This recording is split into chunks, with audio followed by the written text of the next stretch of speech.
Hanif. Akhirnya dibuka. Halo Nif, pagi. Pagi, masuk. Oh, oke, sip. Oke nih, ini tempatnya. Ada berapa orang tinggal di sini Nif? 3. 3. Oke, semua anak PhD. Grad school. Oke. Lagi ngapain Nif? Nyuci. Bikin teh. Oh, bikin teh. Nif, ceritain dikit dong background keluarga lo kayak gimana, lo lahir di mana, besar di mana? Gue lahir di Jakarta. Rumahnya di Bogor. Gue punya 2 adik. Dan ya udah gitu aja. Bokap gue PNS, nyokap gue psikolog. Dan keluarga gue biasa aja sih. Seperti keluarga pada umumnya kayaknya. Lo pernah gagal nggak pas SMA? Pas SMA? Ya. Pernah. Kayak gimana tuh? Kegagalan yang pertama muncul ke pikiran gue tuh waktu gue dulu nggak keterima di sekolah yang pengen gue sekolah yang gue pengen lah intinya kayak gitu. Dan gue akhirnya masuk ke sekolah yang mana itu adalah pilihan kedua gue. Itu ke SMA negeri. Ini SMA ya. SMA pilihan utama lo apa? 8? Nggak, waktu itu pengen masuk ke SMA 1 di Bogor ya. Oh, 1 Bogor. Ya. Terus gue nggak keterima. Terus gue akhirnya lihat pilihan yang ada, salah satunya SMA yang akhirnya gue datengin itu SMA 6 dan gue kira kesana. Nah terus nih lo kan keterima di ITB. Angkatan berapa? 2012. 2012. Jurusan apa? Teknik geologi. Ngapain lo ngambil teknik geologi? Ngapain? Kenapa suka? Kenapa? Sebenarnya jujur aja alasannya nggak terlalu dalam banget ya. Karena gue dulu waktu kecil sering nonton dokumenter. National Geographic gitu ya? National Geographic dan juga nonton film-film disaster yang berhubungan sama bencana alam. Jadi gue kayak terinspirasi sama film-film tersebut dan pengen. Dan dulu gue ngerasa geologi itu banyak jalan-jalan, which is true. Betul. Dan akhirnya gue pengen ngambil jurusan itu. Oke, habis lulus, lu sempat kerja? Sempet. Lu lulus berapa lama? Berapa tahun? Kurang lebih 4,2 tahun. Oke lah, mantap. Untuk ITB itu udah ukuran cepat ya? Normal lah. Normal ya, oke. Lu kerja apa pas lulus? Waktu lulus gue nggak langsung kerja, gue sempat bantu-bantu beberapa proyek dulu di kampus, jadi yang berhubungan sama geologi. Terus habis itu sempat ngajar juga beberapa kali, tapi ngajarnya lebih ke ngajar anak SMA gitu ya, bahasa Inggris, terutama bahasa Inggris. Terus ya pokoknya kurang lebih setahun pertama setelah lulus tuh gue banyak proyekan dan ngajar sih. Baru habis itu gue mulai kerja yang beneran kerja gitu loh. Jadi kerja kantoran istilahnya ya. Di bidang apa? Di bidang oil and gas. Jadi gue dapat internship akhirnya setelah hampir setahun setelah lulus. Jadi itu salah satu poin juga. Jadi nggak mulus juga waktu udah lulus, sempet lama. Oh, jadi lu lama nganggur gitu ceritanya? Lama nyari kerja, makanya gue sempat kan ngajar dan segala macam. Ya biasa undergrad kayak pokoknya lu baru lulus kuliah nggak harus langsung dapat kerja. Iya. Nggak langsung dapat kerja bisa masuk Stanford kan, tetap. Oke, jadi kan lu sambil kerja, lu bilang tadi sambil cari-cari sekolah kan, karena memang lu pengen kalau bisa sekolah langsung kan. Pengennya gitu ya. Oke. Akhirnya lu end up di sekolah di Jerman. Pada akhirnya ya. Apa lu ceritain dong sekolah lu di mana di Jerman dan itu jurusan apa? Oke. Gue kuliah di namanya University of Kiel. Itu tempatnya di Kiel. Itu di bagian utaranya Jerman. Gue dulu ngambil master di jurusan Marine Geosciences atau Marine Geosciences artinya kalau diartiin ya geologi kelautan. Geologi kelautan ya. Geologi kelautan. Bedanya apa antara geologi kelautan dengan geologi yang lu pelajari di ITB? Iya benar, kalau geologi kelautan fokusnya lebih ke proses-proses geologis dan juga oceanografis yang ada di laut, karena mereka saling berhubungan satu sama lain. Sedangkan dulu waktu gue masih di geologi di ITB lebih belajar geologi secara umum. Jadi proses-proses yang ada di litosfer. Jadi litosfer itu salah satu lapisan bumi, salah satu tempat manusia berada lah. Ini nih litosfer yang di bawah-bawah kita ya, tanah ya. Oke. Itu biaya sendiri atau bayar? Yang di Jerman? Yang di Jerman ya?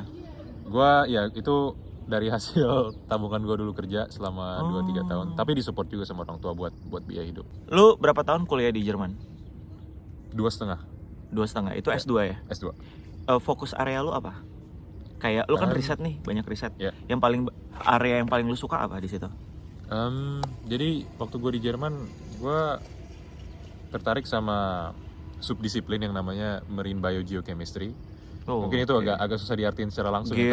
Kimia, marin, laut. Jadi beda lagi tuh. Paling deket ini apa? studi biogeokimia laut. Kasih contohnya. Contohnya, Soalnya jadi laut itu kan suatu apa ya?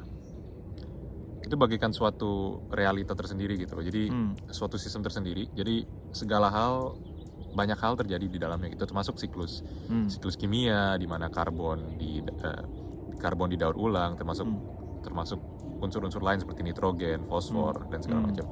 Dan di laut juga banyak makhluk hidup, makanya di situ studi mengenai biologinya juga sangat penting gitu loh, karena mereka terlibat dalam pendaur ulangan berbagai macam unsur-unsur kimia tadi. Nah sekarang kan lo tahun pertama nih di Stanford. Lo ceritanya bisa end up nyampe Stanford gimana tuh prosesnya? Jadi emang waktu gue masih studi S2, gue emang udah berpikiran untuk lanjut S3 untuk mendalami bidang yang gue dalami sekarang. Jadi gue menjelang sepertiga terakhir studi gue mulai mencari-cari informasi tentang riset di bidang gue, riset yang gue minati. Jadi gue mulai banyak ngobrol sama pembimbing gue, sama expert yang gue kenal, dan juga mulai mengontak beberapa profesor yang memang bidang keahliannya adalah bidang keahlian yang emang pengen gue dalamin. Dan salah satunya adalah profesor yang ada di Stanford ini. Kenapa Profesor Stanford ini namanya siapa terus? Dia keahliannya apa tuh? Ya, profesor gue di sini namanya Profesor Karen Cassiotti. Bidang keahlian beliau yaitu siklus nitrogen di laut. Jadi memang seperti yang gue bilang tadi, gue fokusnya kan di siklus biogeokimia laut. Salah satunya adalah siklus nitrogen. Dan siklus nitrogen adalah salah satu siklus yang signifikan lah di laut, dan itu adalah bidang keahlian beliau. Dan itu juga dan bidang keahlian beliau itu berhubungan langsung sama apa yang gue dulu lakukan dan bidang keahlian gue di studi gue di S2. Untuk PhD, hal pertama yang harus lakuin adalah lu harus mengontak profesor dan memastikan bahwa profesor tersebut bersedia menjadi supervisor kamu gitu. Dan caranya adalah dengan bisa macam-macam caranya, cuma cara yang paling umum adalah bisa kita kontak langsung via email, atau mungkin kalau kita ketemu di conference atau ketemu di acara apapun, kita bisa mulai berkenalan, gitulah. Dan di kenalan itu kita mulai dengan memperkenalkan diri kita sendiri, kasih tahu background kita apa, dan kasih tahu juga minat kita apa, dan kita akhirnya bertanya apakah ada peluang atau ada project dan segala macam. Lo bayar sendiri atau dibayarin nih kuliah? Enggak, gue nggak bayar apa-apa. Jadi gue di sini dengan research assistantship, jadi bisa dibilang ada dana riset yang tersedia untuk sebuah project atau yang tersedia untuk seorang PhD student atau postdoc untuk melakukan penelitian. Jadi bisa dibilang gue seperti di hire lah di sini. Jadi gue dapat living allowance dan juga biaya-biaya lain yang diperlukan untuk hidup. So si Hanif ini dia non LPDP ya. Jadi justru dia di sini dapetin PhD sambil dia dapat duit karena dia digaji juga gitu kan. Karena bantu profesornya juga untuk riset kan. Lu berapa tahun di sini nanti? Belum tahu. Tapi ya yang pasti biasanya orang berapa lama? Gue cuma bisa bilang buat lab gue rata-rata sekitar 5 tahun ya. Itu normalnya lah ya kalau di Amerika ya. Untuk lab gue nggak bisa bilang buat Amerika. Sip. Gue akan banyak nanya lagi nih ke si Hanif, cuma kita berdua ngantuk, jadi kita mau cari kopi. Sekarang kita mau beli kopi, ada Starbucks di pusat kantinnya Stanford.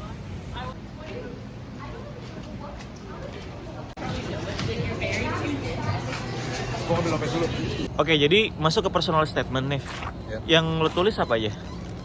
Yang paling pertama itu apa yang gue inginkan gitu. Jadi gue pengen lanjut studi atau pengen riset di bidang ini, di kampus ini, di lab ini dengan profesor ini. Kayak contohnya gue riset gue kan di bidang kelautan. Gue pengen meneliti tentang siklus nitrogen misalnya, dan gue dengan itu gue menulis bahwa gue pengen melakukan proyek ini yang mana itu adalah proyek dari lab A di kampus ini dengan profesor ini gitu. Karena lab ini emang fokusnya di bidang ini, dan profesor ini emang bidang kalian di bidang ini dan segala macam. Itu sebutkan semua kecocokan lo lah kayak gitu. Oke. Kalau sisi lain kayak misalnya gagal atau sisi cerita hidup lo share juga? Kegagalan gue.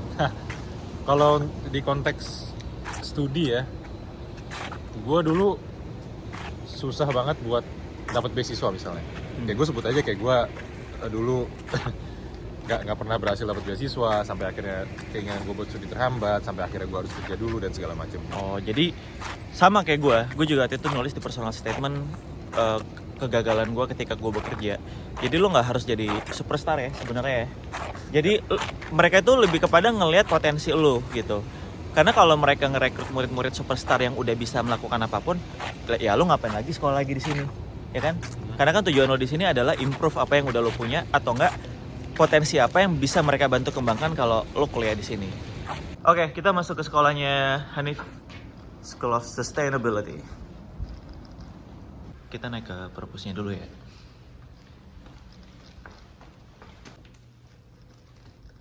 Ini ada apa nih di sini? Ini kita lagi ada di depan Perpus Earth Science di gedung School of Sustainability, dan ini semacam Exhibitionnya. Ya.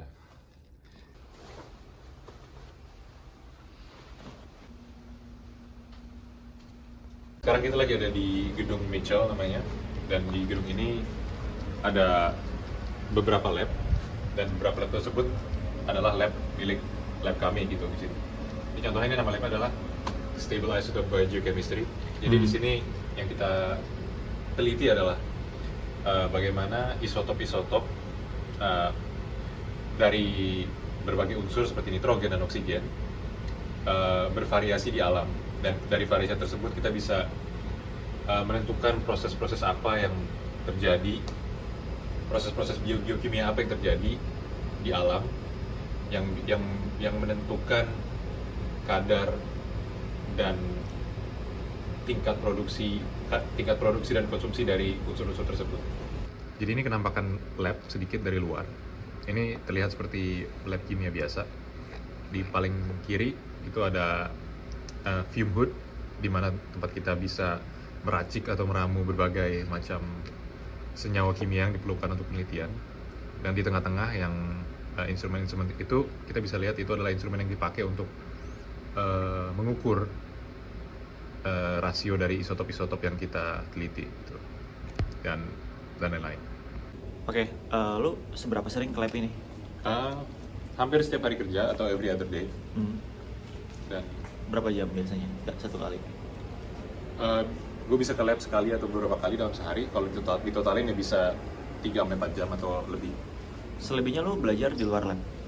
Di kantor ya, di gedung ini juga? Di gedung beda ini gedung. juga? Dan lo harus selalu ketemu supervisor lo nggak tiap hari? Nggak tiap hari juga, cuma kalau kita koordinasi kan bisa setiap saat. Kita ada Slack buat lab. Oke. Ya. Nif, kita sekarang mau kemana? Kita mau ke gedung Y2 itu. Apa tuh gedung apa tuh? Gedung utama program lo? Iya, kantor gue ada di sana. Oke, yuk.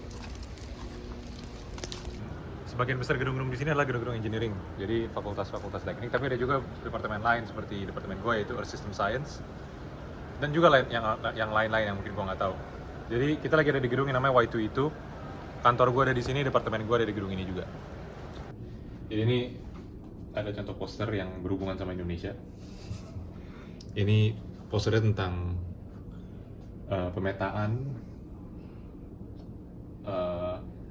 kanal drainase di lahan-lahan gambut di Asia Tenggara, yang mana itu mencakup sebagian besar wilayah Indonesia Barat. Jadi salah satu motivasi di sini adalah gambut di Asia Tenggara itu sudah menjadi salah satu tempat di mana karbon itu dikonsumsi, yang mana itu bisa menyimpan karbon. Tapi karena penggunaan lahan yang sangat ekstensif selama 30 tahun terakhir, sistem ini udah terganggu gitu loh. Jadi penelitian ini yang memvisualisasikan tentang itu. Jadi ini mata kuliah yang akan gue ambil selama 1 quarter ke depan, yaitu quarter spring. Jadi gue akan ngambil 10 kredit, di mana itu adalah jumlah kredit yang dibutuhkan untuk biasanya untuk mahasiswa S3. Dan contohnya gue akan ngambil mata kuliah Research Proposal Development. Ya seperti namanya ya, ini tentang bagaimana kita mendevelop suatu proposal riset. Dan satu lagi contohnya misalnya ini Marine Chemistry, ini yang berhubungan langsung sama riset gue. Dan ini adalah mata kuliah dari pembimbing gue. Kultur akademik di sini kayak gimana nih? Sangat open dan welcoming, jadi kita bisa berinteraksi dengan mereka seperti seperti sebagaimana pada umumnya, dan mereka juga mostly dan semuanya selalu bersedia untuk membantu kita kalau kita butuh bantuan. Kayak dosen dan profesor tuh approachable ya, lu bisa datang kapan aja Oh iya, nanya. untuk profesor gue, pembimbing gue, dia sangat approachable, sangat personable. Gue sangat menikmati berdiskusi sama dia, dan gue banyak belajar dari dia, dan gue ngerasa gue bisa jadi diri gue sendiri dengan dia gitu. Kalau grading system di sini kayak gimana? Jadi ada 2 sistem penilaian. Yang pertama itu letter grade, yaitu ABC, dan yang kedua adalah pass fail. Jadi kalau kita lulus kita dapat kredit, kalau nggak kita nggak dapat kredit, tapi nggak ada nilainya. Tapi menurut gue sih selama kita rajin dan hadir dan terlibat dan mau mencari bantuan kalau kita perlu bantuan, kita mostly bakal lulus. Setelah lulus dari sini, plan lo apa? Gue masih belum yakin gue mau ngapain abis ini, tapi kalau misalnya gue masih berminat atau masih pengen lanjut di dunia akademia, mungkin gue akan mencari posisi postdoc atau postdoktoral, entah dimanapun itu, atau mungkin gue bakal masuk ke industri, which gue masih belum tahu dalam kapasitas apa. Ya intinya lo masih mencari jati diri juga masih kuliah untuk mencari top passion lo apa? Itu selalu dicari. Ya.